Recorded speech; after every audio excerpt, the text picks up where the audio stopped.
Oh. I'm gonna go crabbing at White Sands Beach. I've been crabbing here my whole life. I'm 51. My mother crabbed here. She's 76, so that's gotta be 60 years of crabbing. Over the years, these jetties have just always had crabs, and nowadays, people use chicken tied to string. Before there was hot dogs, people still use those, but chicken is better.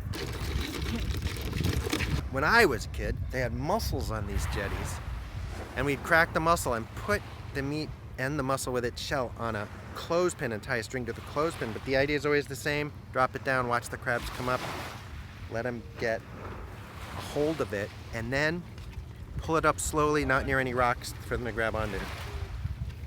We used to sell these crabs at the Black Hall Marina for a penny each, but the kids nowadays informed us that it's a catch and release, so other kids can have crabs, and that makes sense. So it's catch and release. Let's go crab it.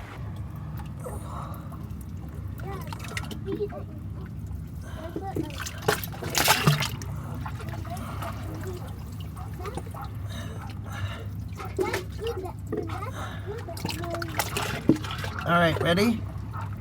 There's a bucket right here. All right. Here we go.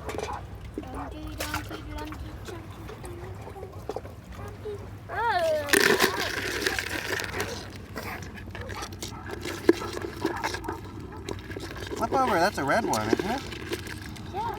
Run away, crab! He'll find his way home. Come on. Get on. Come on. Go home. Go home. Go home. There you go.